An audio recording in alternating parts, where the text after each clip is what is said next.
Chair Albrecht. Yep. Vice Chair Carney. Here. Mr. Mylart. Here. Ms. Foney. Here. Mr. Hudson. Here. Mr. Blackburn. Here. Sir, we have a quorum.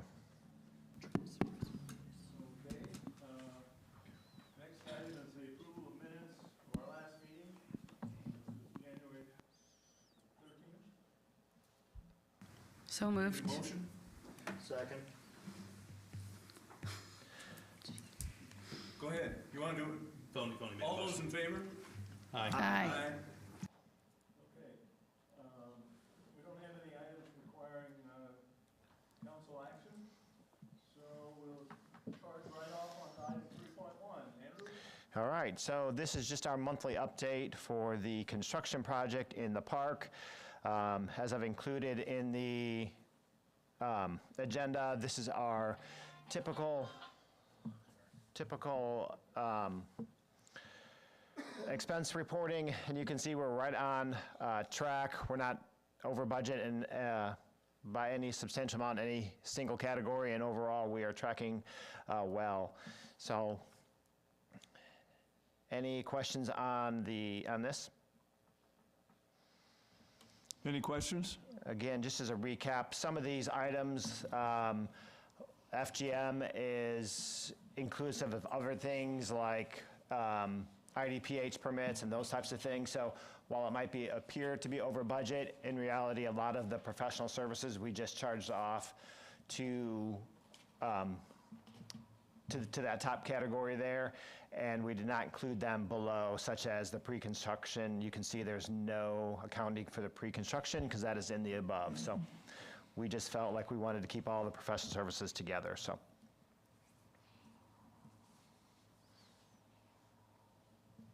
Okay. Any comments or questions? Okay. And then number two, I've included the Holland construction report in here as well.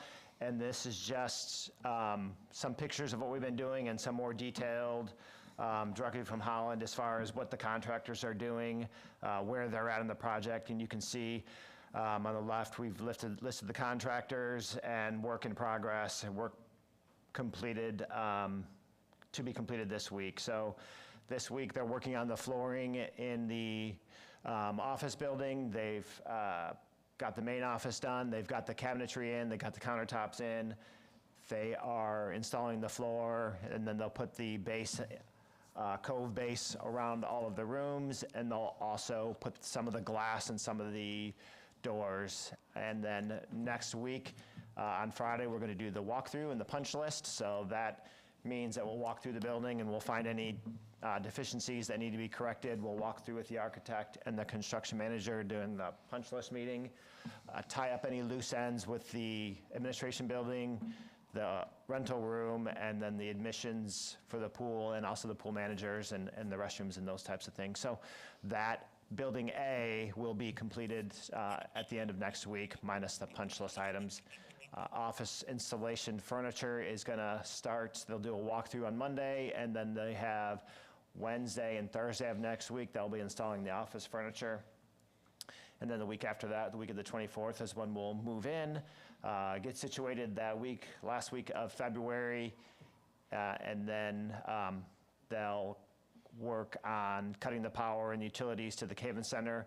The shutoffs are supposed to happen on Friday, March 7th. And then the following Monday, the 10th, is when they'll begin the demo of the Caven Center. Okay, for the gym, oh, I'm sorry. So some pictures that are fun to look at. You can see this top left is just the picture of the casing on the countertops in the break room and the kitchenette.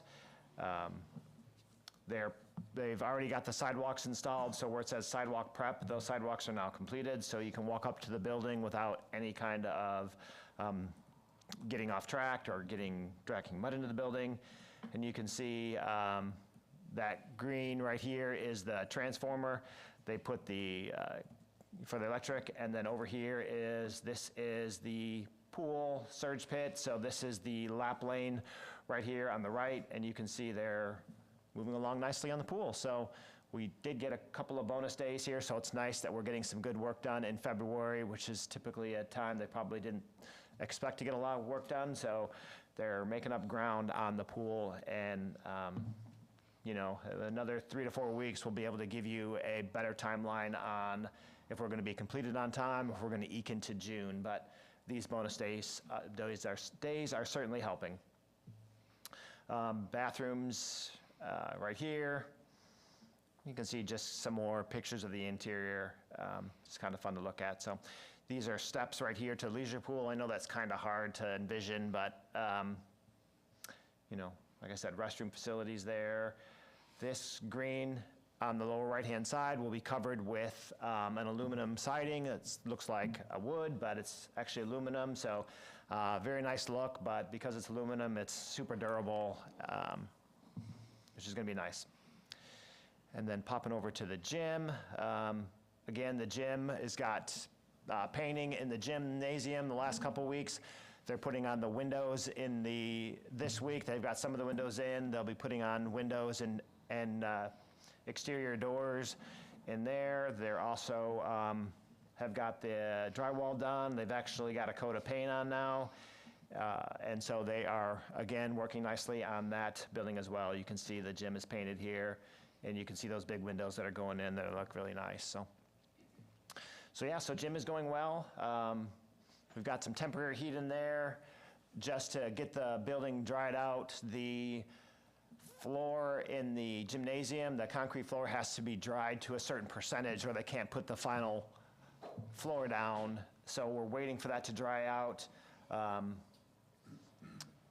And it's drying nicely, but not dried enough. So if it doesn't dry out enough, then they'll have to do a sealant on it, which will be a change order. So hope for dry weather and hope for that concrete to keep drying. Otherwise, we'll be hit with an additional charge to get that floor dried out and sealed.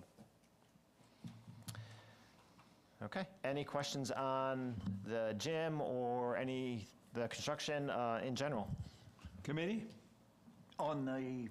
You said might have to put a sealant on that. We have programmed that into the budget. Okay. Yeah, so every construction budget has a contingency, and so those contingency dollars are used just for that. So we keep X amount of percentage withheld for you know, construction delays or weather delays, and so it's all in the budget. But we don't want to use it if we don't have to.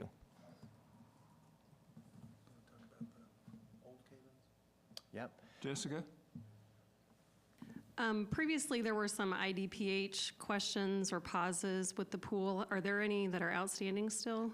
Yeah, great question. So the slide has been approved, so they've started on the foundation for the slide.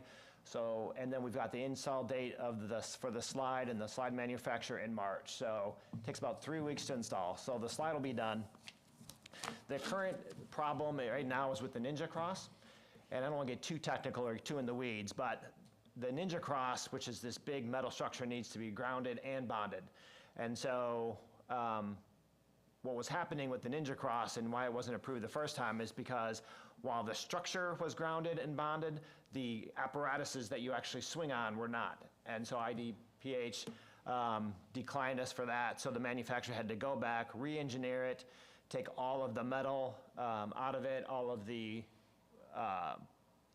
ropes that were connected. There was a metal wire in between those ropes, so they've removed all that. Now we have nylon ropes and high-density plastic that is resistant or resistant to doesn't conduct electricity, and so those will be safe. So we're finishing up those re-engineering drawings to send them back to the state of Illinois to get approval on that, and then we'll move forward with the Ninja Cross. So I wouldn't say they're serious problems because they've worked them through. Now it's just procedural to get all the stamped on the drawings and everything sent back up to Illinois. Okay, any others? Public? We'll get public in a few minutes. Okay? And just want to clarify that the Caven Center will come down. They'll start demo March 10th. And that will probably take 3 to 4 weeks to get that all done and cleaned up. And then what they'll do is they'll grade the site and then they'll prep it for the parking lot to go in after that. So again, still on track to be done by the end of May, right in time for us to roll into our summer camp. So no rest for us because we'll go from one to the next, so. Okay. Anybody else? Andrew, I know we talked earlier about possibility they tested for asbestos and things early on. With the final removal, was there anything else discovered, or was it just that initial finding? Yeah, it was just the initial finding. That mitigation happened about 3 weeks ago. So the floor has been taken up, and the windows with the lead paint has been taken up. They tested the roof this week, and that all came back negative, so we're good to go. Okay. Okay, next. Okay. After that, we have just a Parks and Rec report. These are the same ones we have every month. So for no more in depth, just go ahead and read through that. And then what we wanted to do last month, I think I indicated to you, is just the ongoing reporting on what we've done with our Placer AI. So this, again, is the software we purchased to help us to track data, track people who come. And so this week we're highlighting the Vine Street Market. So we wanted to kind of give you an update on the Vine Street Market and how it's doing and performing and all of the things that we're able to report on with Placer AI. So again, just a reminder, Placer AI is a reporting software. It uses user cell phone data. So it tracks you when you're at the market, and it uses not only apps or data from the cell phone, but apps as well. So if you ever click yes to location services for the Weather Channel or anything like that, the Weather Channel doesn't give you that app for free. They sell your data to the companies, and then people can buy this data and use it to make decisions. And it works great for us. It works great for businesses. So don't necessarily say no to tracking your data, because the data is useful to organizations just like us who want to know who's coming, where they're coming from, and so you can make decisions. So let's start with 2019.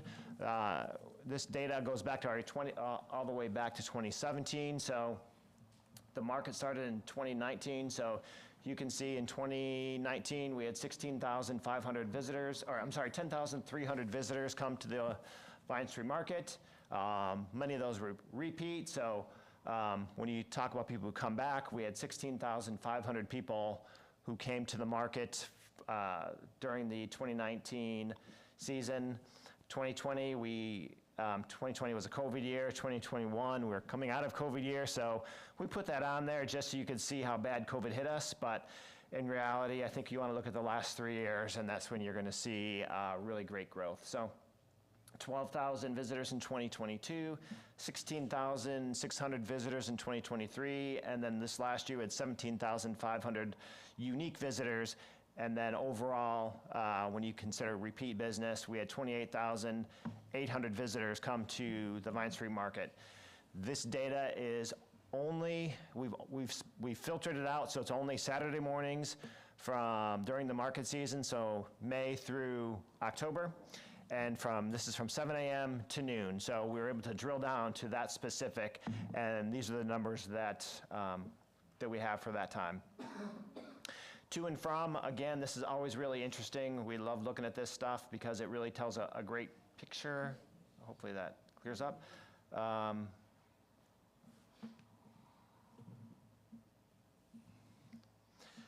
So anyway, so people obviously came from home. Typically, 30% of the people came from home, went to the market, and then they went back home afterwards. 12% of the people came from a breakfast joint, went to the market, and then went someplace else. So what's really interesting is that we have almost 20% of the people who are having breakfast or coffee before the market coming to the market, and then another, almost 8% are going to the market afterwards. So that business category is doing well. Almost 20% of the people are associated with either going to or from a coffee shop or a bakery to and before. So I thought that was interesting data. Hobbies, crafts, I'm not really sure what that is, but maybe that's some kind of craft store. They went from there to the market. attractions, breakfasts, hobbies. So you can see our biggest people they went to were Woods Bakery, Fairchild Bike Surgeon, and Sweet Katie B's, which makes a lot of sense since all of those are right around the market. Where do visitors come from? So this is just a heat map of where people are coming from, and you can see we have a huge draw. You know, people have visited the market from all the way from Greenville to Nashville, all the way out to O'Fallon, Missouri, Eureka. So it's really kind of a neat picture of how far we reach as far as the market goes. So with the bulk of our people, of course, coming right in the general area, but even our general area is pretty good draw. So, you know, we're getting, getting people from all over. Who is visiting? Again, Gen Alpha is probably under, like, teen kids or a little bit above, and that correlates with millennials. So those kids are coming with their parents.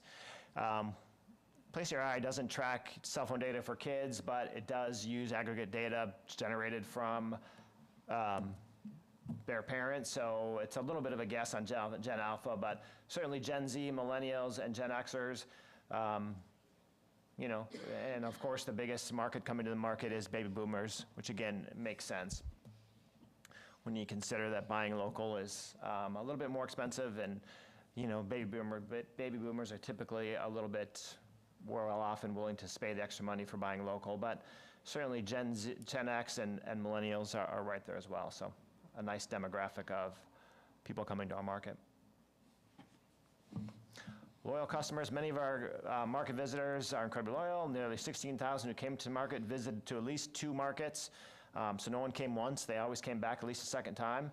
At least 8,500 people came to at least 4 markets, and 2,000 people came to 10 or more markets. So again, that just tells you that we are becoming a routine for people to come back every week and buy things from a market, which I think is great data to have. Okay, and I think that's it on that. Any questions? Yeah, we didn't run this thing during the street parties here, did we? This does not include the street parties. No, Okay. it does not. Now, we could probably add that to our list of things we could report on, and we could grab data from those evenings Yeah. if you wanted to see that in a future thing, but this does not. And how much did this cost us This was $25,000 for a year. a year? Mm-hmm. Okay. But it gives us data from. Yeah. Anybody else have Data any goes back to questions? 2017, and again, it's going to help us drive decision-making. And this replaced the economic impact study that we're going to do this year because they would give us the same data. So this gives us historical data going back to 2017 plus real-time data going forward throughout the year that we have it. So, any day, any time between today and 2017, you can get data on any place. Yeah, and again, every month, we're going to highlight something different, so. But they don't provide us with any of the information about how, like how much each visit is worth? Money-wise, Yeah. they do not. I think there's some case Okay, studies out then- there, we could get that. So we still need an economic impact study to determine that. Well, I think once you have the numbers, then I think you can get that data from case studies and those types of things. So I think that data is available without having to spend the money on an economic impact study. There's lots and lots of studies out there. In fact, even Placer AI has an entire repository of different studies that you can read and get that data. So we can certainly look into that.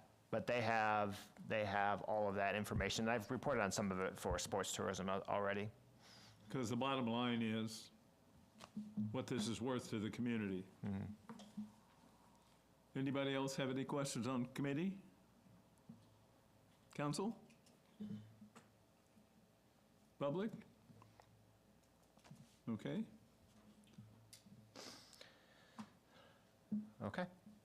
Like I said, okay, next we offer the public an opportunity to address any of these issues. To remind you that you're limited to 5 minutes, and you address the folks here on the dais. And it's not meant to be a question and answer period, but you can ask and we'll get back to you if we don't know the answers.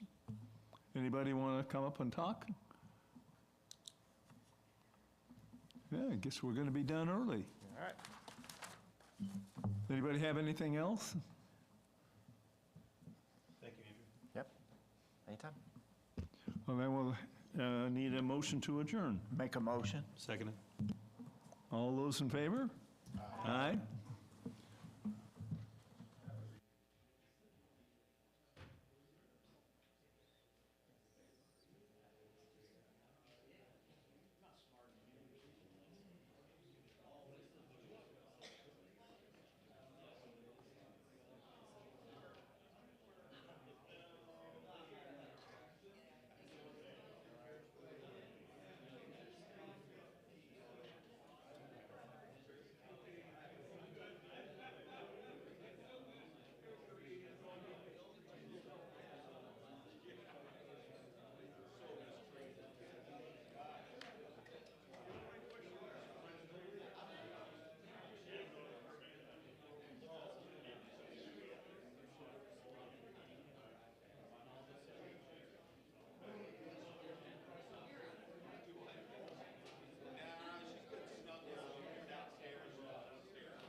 Test, test. Test, test. Does that work? Doesn't seem very loud, does it? It is on the honor system.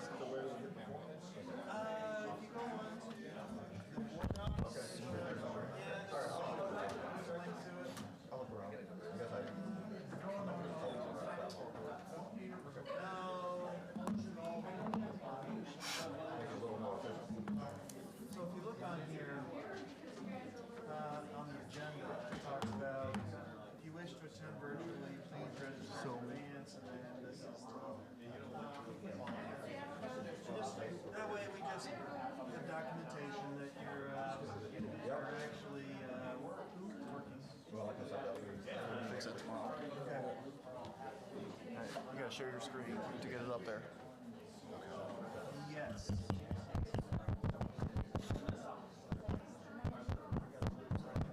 Test, test. Okay. And then, so, just so you know, I have, for this minor subdivision, and then I have a presentation for Angela's side. Then at the end, I'm just gonna go into, this is the lottery, and we'll draw names and send the chair. Perfect.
Okay, it's now 6 o'clock, which is the announced time for our Community Development Committee meeting.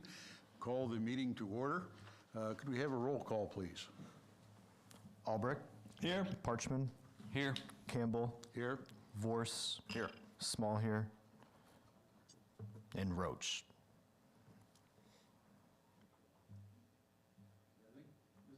Mr. Chair, I did get an email just moments ago from Stephanie Small here stating she had a issue to deal with at work, so she will not be here. Okay, and I think Todd is online. I'm here. Okay, thank you. Okay. First item of business is approval of the minutes from our January 27th meeting. Second? Okay, we have a motion and a second. Those in favor, say aye. Aye. Thank you.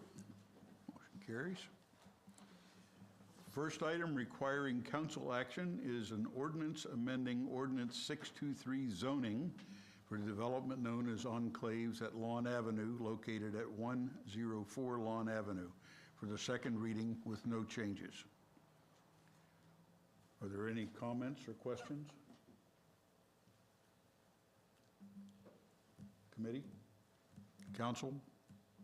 Public? Okay, hearing none. Move on to the next item. Item 2.2 is a resolution approving and accepting the minor subdivision of 2116 Quarry Road, known as Tommy 3, on 7.46 acres on parcel number 04-27.0-400.035. Is something you want to discuss for us? Yes, sir.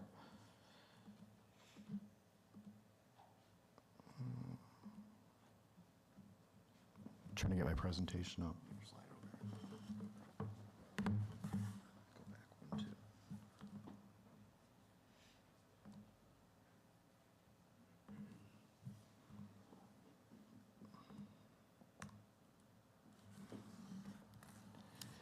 Thank you. This is a resolution for minor subdivision titled Tommy 3 off of 2116 Quarry Road. This is the parcel. As you can see, it's highlighted in yellow. This parcel is currently outside of city boundaries, but the city's land use and subdivision ordinance does state that any parcel within 1.15 miles outside of the city limits must comply with that subdivision ordinance.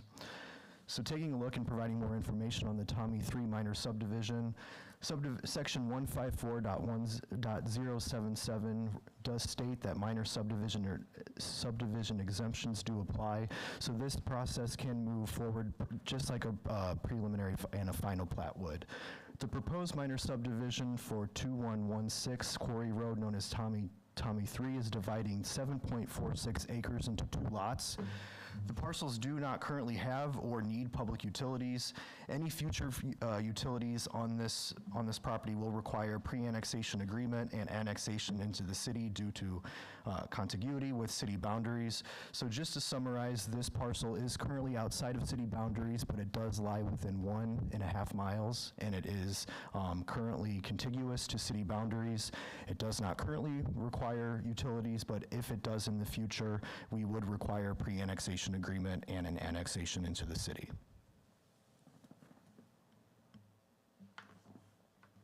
Thank you. Any questions from the committee? From council?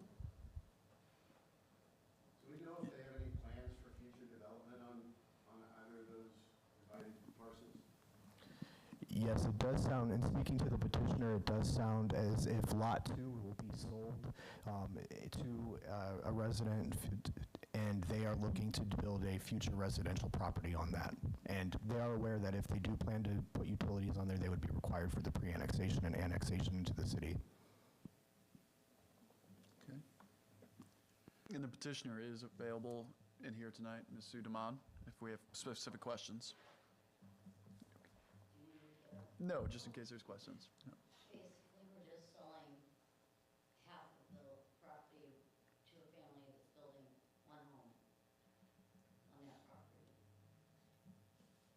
Okay. If they need utilities, they will have to come to the city. Okay. Any other questions from the public? Okay. Thank you. Do we have a motion? So move. Second. Okay, have a motion and a second. Roll call, please. Parchman? Yes. Campbell? Yes. Vorse? Yes. Broach?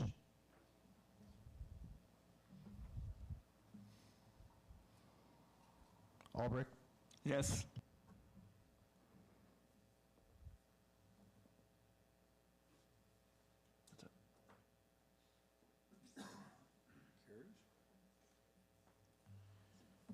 Next item on the agenda is item 3.1, the West O'Fallon Home Improvement Program Awards Lottery. You wanna talk to that, or Greg? Yeah, I'll kick this off. So this is part of the West O'Fallon Action Plan that was presented over a year ago. This idea in this program was conceptually thought of in the 2040 Master Plan as a way to stabilize aging and deteriorating housing stock in the West O'Fallon area. And so last year in the budget appropriation process, there were $50,000 in funds allocated in the economic development budget. That budget is funded through hotel motel tax. And so tonight, Greg is going to propose over the last year the applications that have met the needs listed in the application, and then the process moving forward.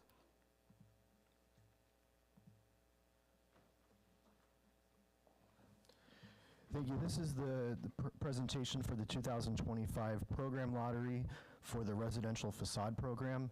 And just providing an overview for the residential facade program, it is a matching grant for renovation projects to owner-occupied homes.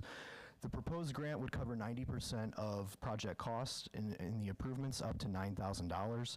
Homeowners would be responsible for 10% of those costs up to $1,000. Eligible improvements include paint, siding, gutters, porches, windows and doors, awnings, lighting, and permanent landscaping.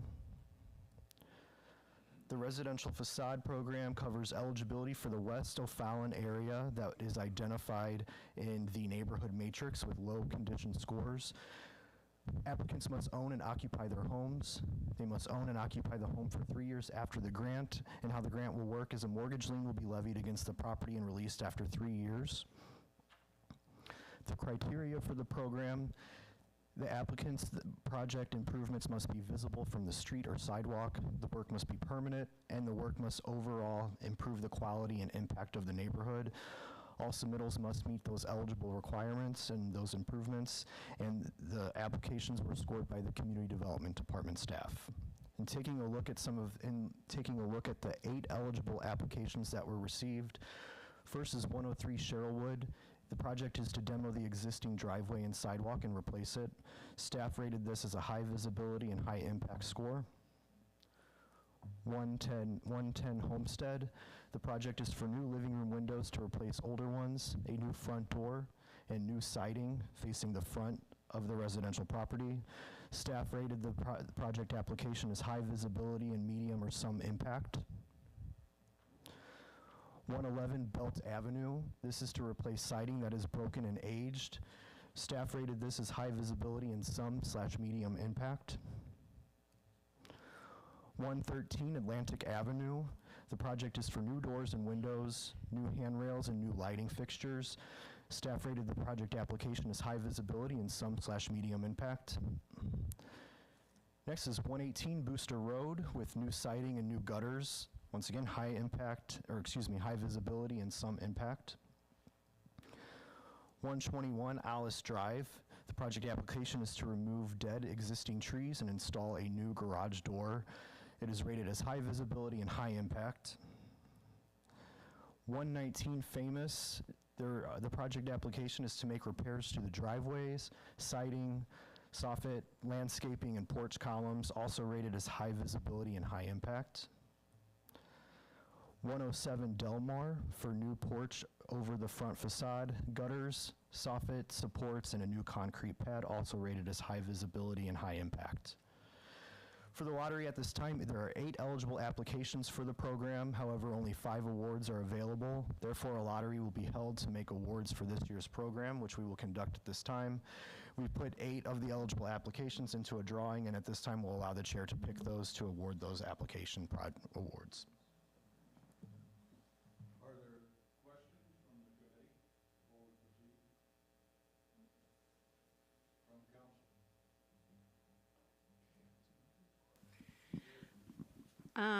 Jessica Lotz, Ward 2. I'm really torn on this, and I realize it's part of the current budget, so I have no intention and no authority right now because I don't sit on the committee to make changes to the current budget year, but I'm really struggling because I I believe a program like this would be beneficial, and I totally understand the desire to want to improve residential parts of town that have been identified as being potentially higher risk for just being at higher risk.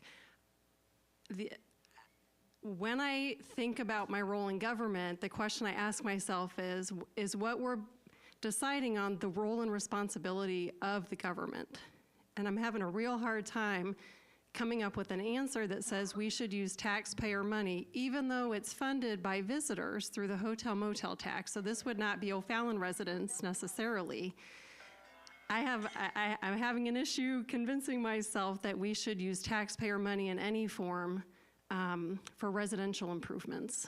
So I'm not going to do anything today or tonight, but it's likely that I'll have trouble supporting this in future budget years. So I just wanted to put that out there. We do a lot of really good things as a city to help areas that need improvement.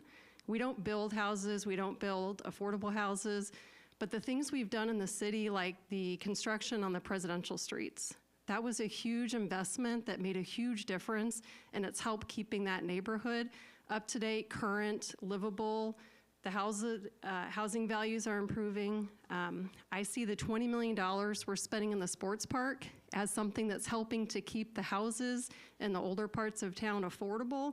Those are things I'm willing to do. We should be spending money because there's more benefit than just a single house. But a program like this, I've got some concerns with, and I just wanted to share that. I share similar concerns, and I voiced that earlier in the process.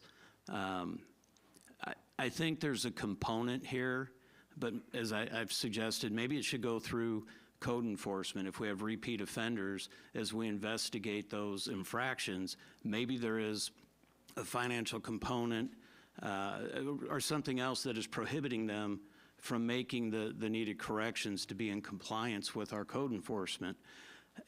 As I mentioned before, through my time in law enforcement, I could go through a home that, a smaller home, might not have all the bells and whistles, but it was clean. The people obviously had a lot of pride in the home.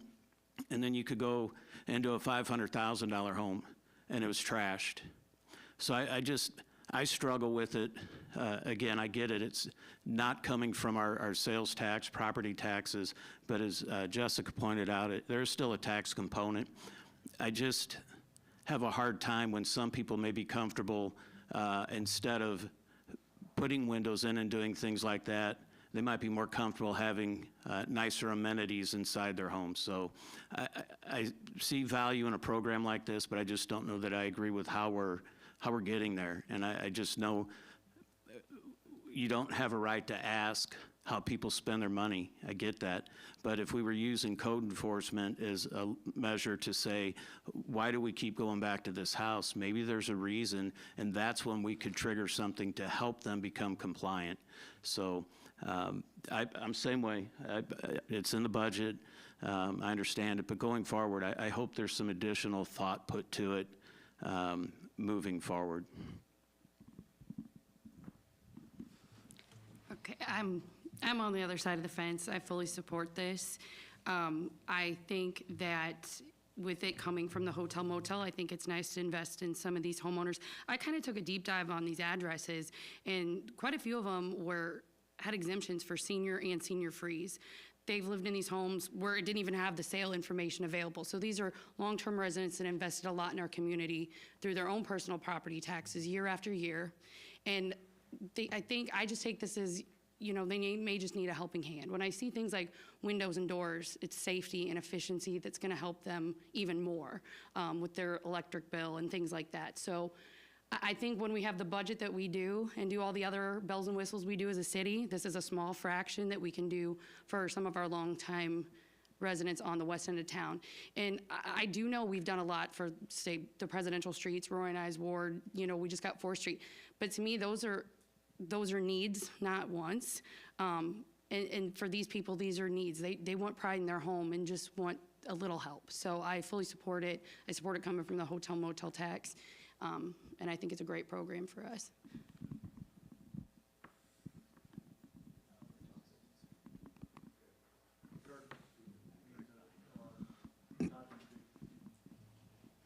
Todd, you can unmute your mic and speak. Yeah, going back to what Alderman Van Hook mentioned, I'm just curious from a code enforcement, are these really code enforcement issues that could be addressed by code enforcement? Or is this just a, deterioration and it's not necessarily violated any code? Yeah, so the answer is yes and no. So there's some properties that are eligible, namely the one with the dead tree that could potentially be a code enforcement issue. Half the time we deal with dead trees, it's because two neighbors are disagreeing. Unfortunately, sometimes it's that the homeowner just doesn't have the funds or the means to remove the tree. So we are working with code enforcement. Obviously, it's the same department, and Chad Truin, our building officials here. We've already spoken about other opportunities and ways we can advance this through code enforcement to talk to those people that we know intimately have issues with funding or whatnot.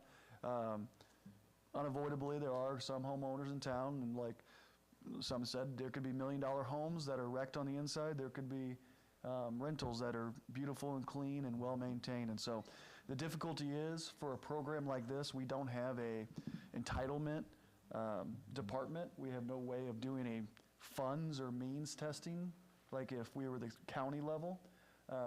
This is very similar to our water and electric assistance programs, where it is kind of opt-in. People call and let us know if they're interested. I do want to let the council know, as we go through the budget over the next couple of months, that this program is proposed to be continued funding in the next fiscal year. And so whether or not the council wishes that to move forward during that budget process, they need to make a decision, because at the end of the day, we follow the direction of the council and the 2040 master plan. So whether or not the council wants to continue this program is not a decision for tonight, so to say. Kind of the presentation tonight is we followed the policies and everything that we put together for the last year after the direction a year ago of this program and the budget approval. And we have the ones that we, in the policies, mentioned will be through a lottery to get rid of any ways of saying, well, this person knows that person, that's how they got chosen for this facade improvement program.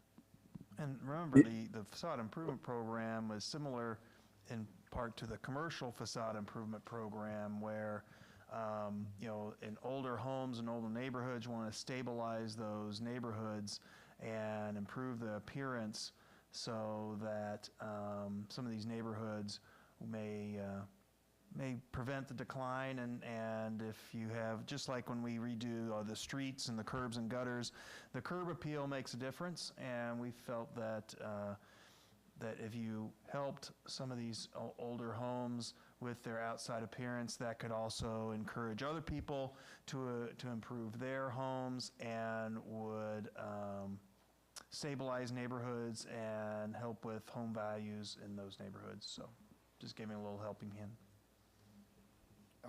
Yeah, and my only just comment to that, I mean, it's $45,000, and if it does what it's supposed to do, I think it's $45,000 well spent.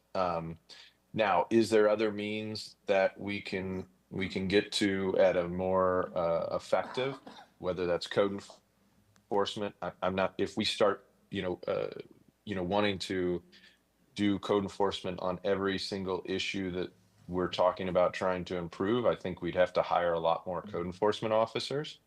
So, at what cost do we get? I mean, that I don't know the answer. I'm just, if we can improve, and again, this is the first year doing it, so I don't know, what it would take to tell us whether that actually works or not. But we do give businesses a lot more money away to businesses, and not our residents, to either promote them to move here or build here, or improve their facades as we do with the facade program. So, and that's a lot more money that we give away. I wasn't going to speak to whether we use tax dollars or not, but I think it's a good program because I've seen it in Ward 6 on Walnut Street, where somebody did a remodel, not with any incentive or funding from the city, but just on their own. But it has served as a catalyst for neighbors. It just kind of went down the street. That each person is taking a little more pride in their home or doing a little upkeep to keep up with the neighbor, I guess. So I think it's a good thing.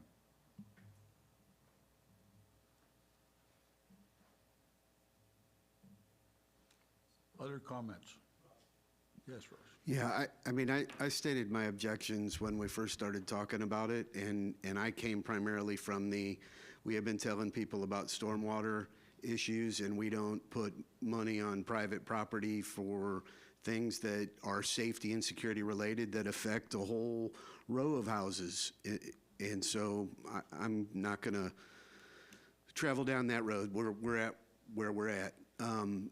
I do have questions about the program, though. It said that the owner's residence self-certified. Do we have any way of validating that self-certification? Any documented way of doing that? Do we have any documented policy on who they have do the work? Are they licensed? Are they bonded? Have they done work like that before? Is it somebody's family member that they're paying to do it? Do we have a way of validating that? I think if we're, once you open Pandora's box and start giving money to private property, then I'm going to be bringing up a stormwater assistance. What follows after that? So I know we're where we're at, but since we are going to be talking about it for the next year's budget, I'm going to be engaging about those things.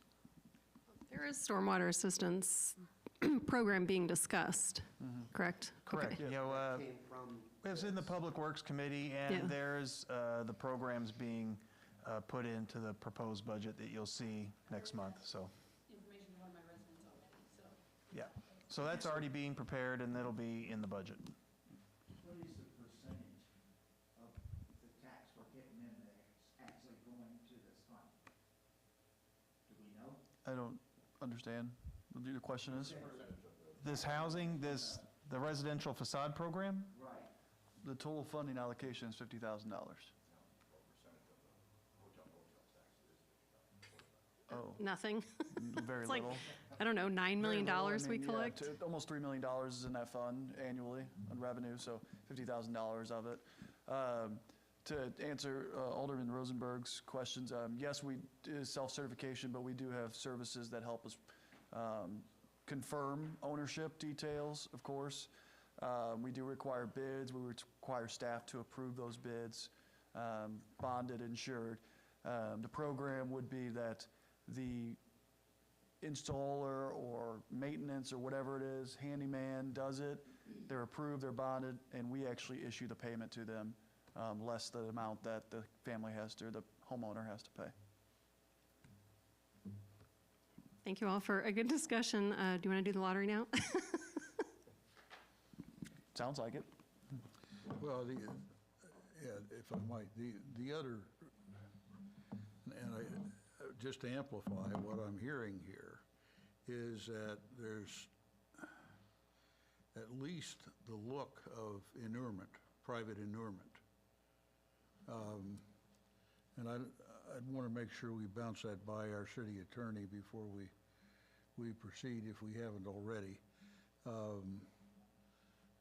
I think we're on pretty thin ice there, I think, as far as that, and as it's been, or as I've seen that in what few law courses I've taken over the years. I think we need to take a hard look at that and make sure that we're not indeed using public money to benefit an individual citizen.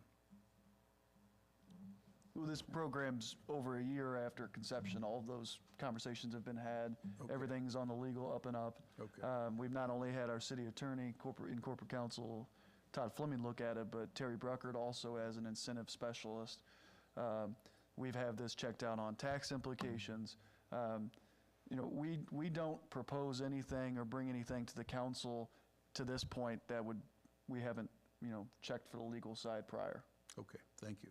These kinds of programs are very common at the county level through federal funding, community development grants. It's just that O'Fallon is not eligible for those grants, and so this was our way of having a creative way of having a similar program for our neighborhoods that is already being done in St. Clair County, but just not with any of our residents, and so that we could provide the same benefit. So, Good explanation, thank Yeah. you. Okay. Okay, go ahead and draw. Okay. Draw one at a time till it's filled.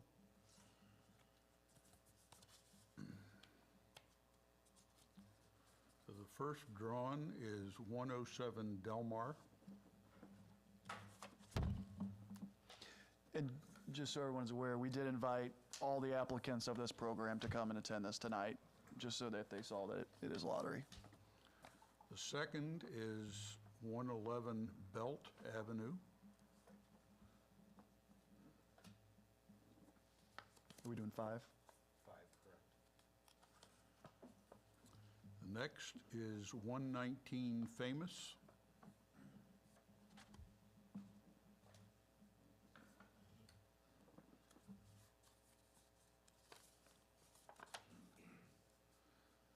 Next one is 110 Homestead.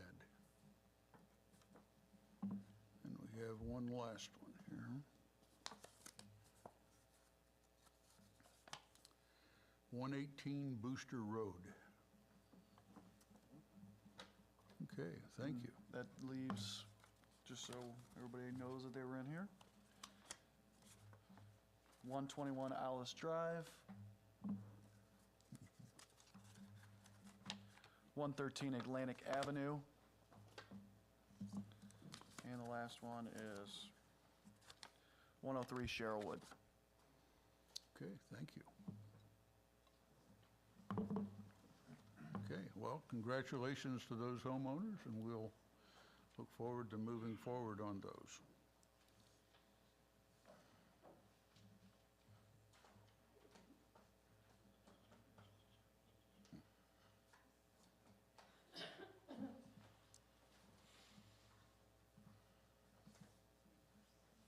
The last item we have is for public comments.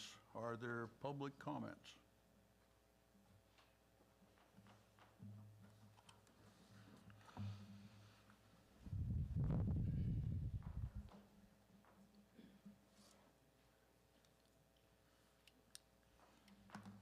Vermaware Ward 3.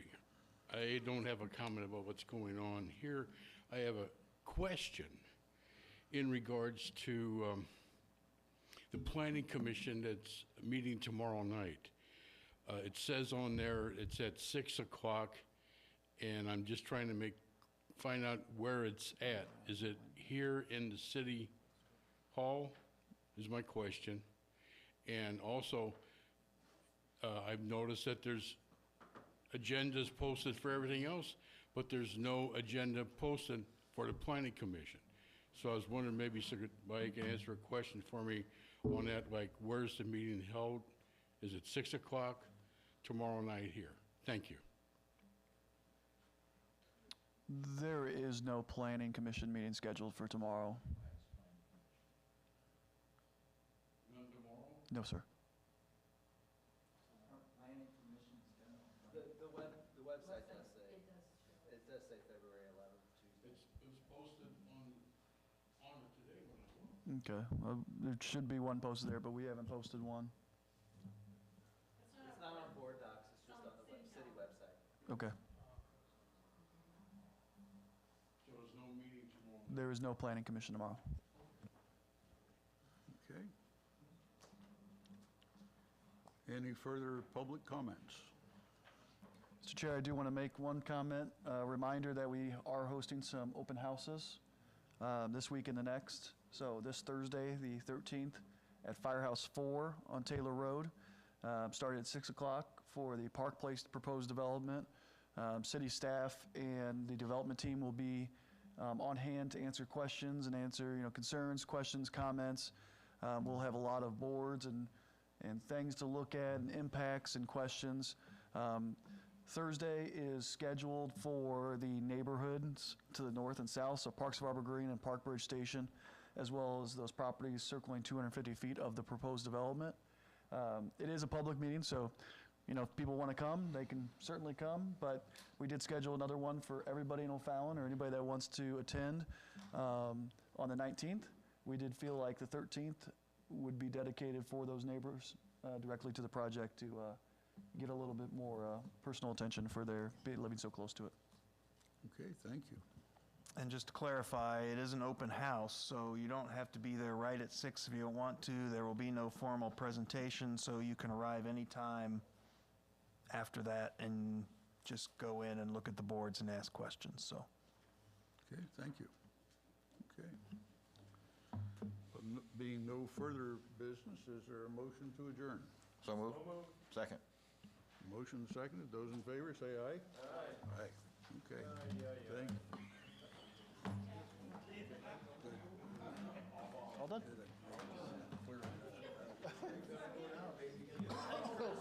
You see when the council philosophically doesn't know, like, hey, it is what it is, if you guys want to change it, change it. So keep these ones in case somebody can't do it. This would be the next up, and then this, and then that. In case one of those, you know, hops out.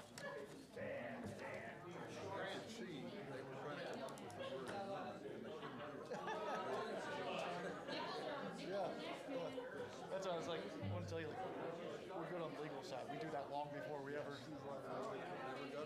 Yeah, absolutely. Hey Grant, how do I stop the